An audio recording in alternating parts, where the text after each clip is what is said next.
Myself, Raghav Pathak. I am from class 12. Today, I am here to share a turning point, a story of me. आज मैं आप सभी को एक ऐसा अनुभव बताना चाहता हूँ कि जिससे मेरे जीवन में बहुत बदलाव आया और ये कोई it is not a normal अनुभव, इसे बोलेंगे बहुत ही इंस्पायरिंग अनुभव है। फर्स्टली आज जो मैं आपको कन्वे करना चाहता हूँ, it's like that let it be. जो हो रहा है उसको होने दीजिए। आपके जीवन में जैसा भी चलता हो उसको आप कैसे ना कैसे करके होने दीजिए।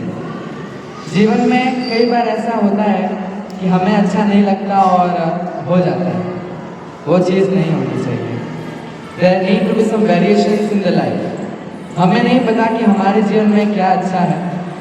भगवान ने जो चीज़ भेजी है, जो परिस्थितियाँ भेजी हैं, वो ज़रूरी नहीं कि हमारे अनुकूल हो। और लाइफ में कुछ ना कुछ चेंजेस आते रहने बहुत ज़रूरी चीज़ है। About the incident of my life, the turning point would be I like say the arrival in the gurukul. मैं गुरुकुल में आया कैसे, जब आया तो मेरी लाइफ में चेंजेस क्या हुए, और आज मैं जैसा हूँ वैसा मैं बोलूँगा घर पे रहता तो बिल्कुल भी नहीं। ऐसा था कि I was like a very shy boy. मैं बहुत ही शर्मीला बच्चा था। मुझे इतनी शर्म आती थी कि जब घर पे मेरे गेस्ट आते थे तो गेस्ट आने के समय भी मैं रूम में जाके छुप जाता था कि मुझे शर्म आती थी। उनका चेहरा मुझे देखने में मुझे शर्म आती थी और मैं घबराता था कि आखिर बोलूँगा तो कैसे, या वो पूछेंगे बेटा क्या नाम है। मैं बहुत घबराता था उनसे, मैं मतलब चला ही जाता था वहाँ से।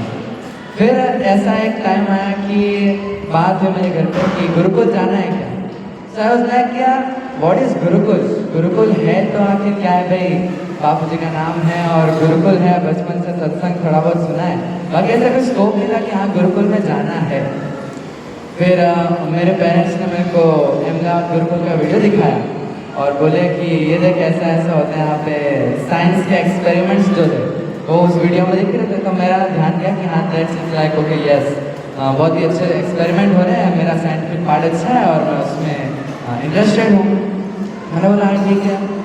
अब बापू जी की मर्जी थी कि आना है इधर, तो भाई हो गया, मुँह से निकल गया कि यस आई एम कमिंग। उसके बाद क्या हुआ कि मेरे पेरेंट्स ने फ़ोन करा और आश्रम में पूछा कि अहमदाबाद गुरुकुल में एडमिशन लेना। तो बोले हाँ बिल्कुल, हम yes yes we are always welcome.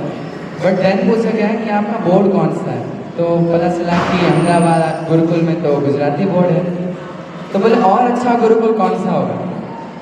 तो वहाँ से बात आंसर आया कि इंदौर गुरुकुल जो है वो सबसे बेस्ट होगा।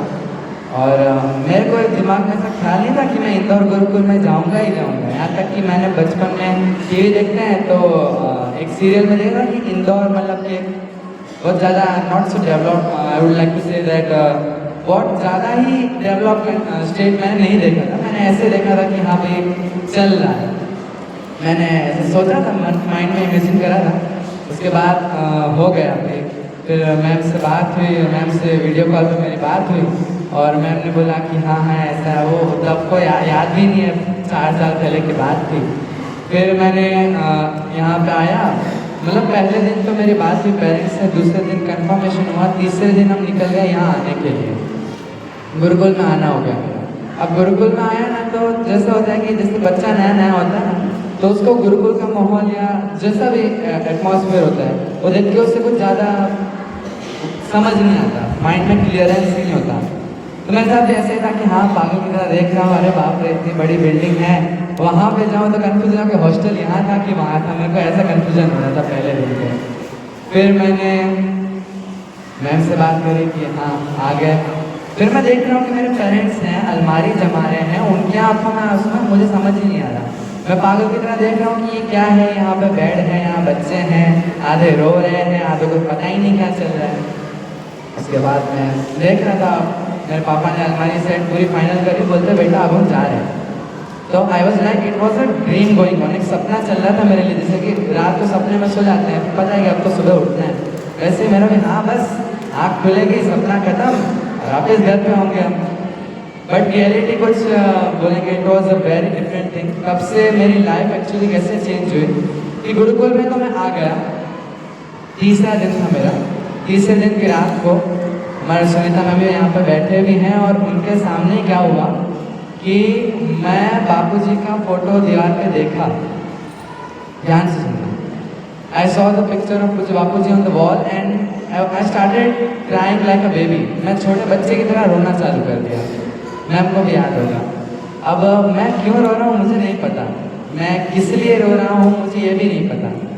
बस मैं बापूजी को देख के रोए जा रहा हूँ। मुझे यही नहीं पता कि मेरे आंखों से आंसू क्यों आ रहे हैं।